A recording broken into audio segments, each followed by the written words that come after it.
আপনি কি এখানে চাকরির জন্য এসেছেন? জি। আপনিও কি এখানে চাকরির জন্য এসেছেন? জি।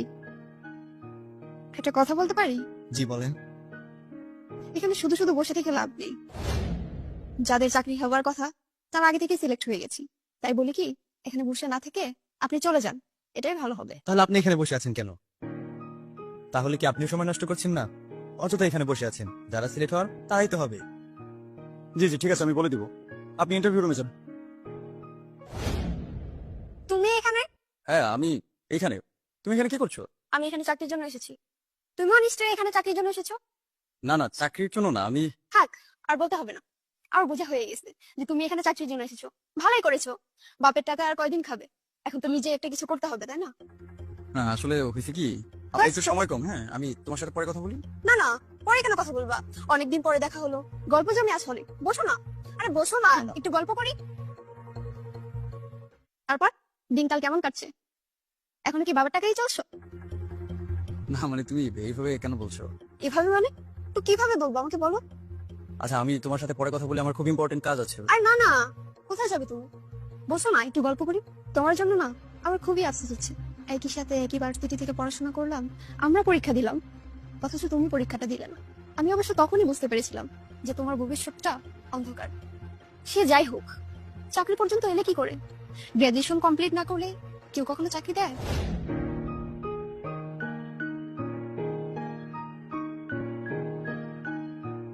সব তো আমি একাই বলে যাচ্ছি, তুমিও কিছু বলো। আমি আমি আবার কি বলবো? কিছুই বলার নেই?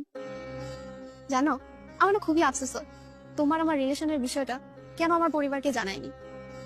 কিন্তু এখন আর আফসোস হচ্ছে না। জানিয়ে বা কি হতো, তুমি কি বা এমন করছো? সে যাকে, আজকে আমার ইন্টারভিউ তো, বেশি কথা না বলি। না আমিও সেটাই বলছি, তোমার তো ইন্টারভিউ, বেশি কথা বলে তোমার সময়টা না নষ্ট করি।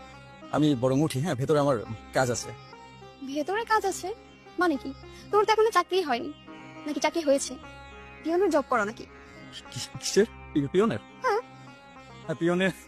হাসার কি আছে? আমি একদম নিশ্চিত যে তুমি পিয়নের চাকরি করো, কারণ তুমি তো পরীক্ষা দাওনি।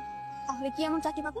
সেটাই কথা, আসলে তোমরা তো গ্রাজুয়েট করেছো, আমি তো আর গ্রাজুয়েশন কমপ্লিট করিনি। ঠিক আছে, আর কথা না বাড়ি, ভিতরে আসলেই দেখতে পাবে। ওকে, আমার কথাতে কিছু মনে করো না। কি অবস্থা, কি করছেন বসে বসে? এই তো বসে আছি। আপনি তো বললেন যে ভিতরে ইন্টারভিউ হবে। ওই এখানে তো স্যারকে দেখতে পাচ্ছি না। ও আচ্ছা, হ্যাঁ এতক্ষণে আপনার ইন্টারভিউ অবশ্য হয়ে যেত। ওখানে আমার একটা পুরোনো ফ্রেন্ডের সাথে দেখা হয়ে গেল, ওর সাথে কথা বলতে বলতে দেরি হয়ে গেছে আর কি। আমি এমডি স্যারের কথা বলছি, যিনি আমার ইন্টারভিউ নেবেন। ও আচ্ছা আচ্ছা, আপনি তাহলে এমডি স্যারের কথা বলছেন। তাহলে তো একদিক থেকে আপনি আমার কথাই বলছেন। তাহলে আপনি এমডি স্যার? আসলে কি আমি আপনাকে চিনতে পারেন? কিনা কি বলে ফেলেছি, আপনি কিছু মনে নেবেন না। আর না না, মনে নেই আর কি আছে। আর আপনি এমন কিছু বলেননি যেটা নিয়ে আমার খারাপ লাগবে। যাই হোক, পড়াশোনা কতদূর করেছেন? স্যার আমি গ্রাজুয়েশন কমপ্লিট করেছি। স্যার কিছু মনে না করলে একটা কথা বলতাম। জি বলুন। স্যার গত 6 মাসে আমি অনেকগুলো কোম্পানিতে সিভি জমা দিয়েছি, কিন্তু ঠিকমতো কেউ আমার ইন্টারভিউ নেয়নি।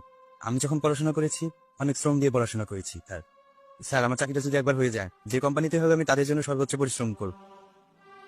প্লিজ স্যার আমাকে এই সুযোগটা দিবে। শুধু তো পরিশ্রম করতে চাইলেই হবে না, দক্ষতা মেধাও থাকতে হবে। আসলে আপনি কতটা মেধার সাথে নিজের কোর্সগুলো কমপ্লিট করেছেন সেটা আমাকে দেখতে হবে। আপনি আপনার ডকুমেন্টসগুলো দেন, আমি দেখছি। দেন আপনি যদি এলিজিবল হন, আপনি চাকরিটা পাবেন। আরেকটা কথা, ভয় পাবেন না। আমাদের কোম্পানিটা অন্যদের কোম্পানির মতো না। আমাদের এখানে চাকরি পেতে হলে মামা বা খালুর প্রয়োজন পড়ে না। যদি আপনি যোগ্য হন, আপনি একাই যথেষ্ট। বুঝতে পারলেন? জি স্যার, জি স্যার, থ্যাংক ইউ স্যার। না না, ঠিক আছে, আপনার ডকুমেন্টসগুলো দিন।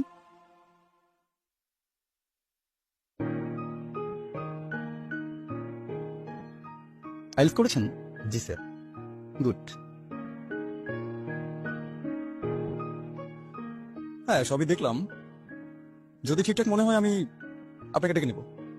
জি স্যার। ঠিক আছে, আর কোনো প্রশ্ন করবো না। আপনার সময় নষ্ট করবো না, আমারটাও না। আসুন। আরেকটা কথা, ওই বাইরে একজন বসে আছেন, ওনাকে ভেতরে পাঠিয়ে দেবেন। জি স্যার। সুবহানাল্লাহ।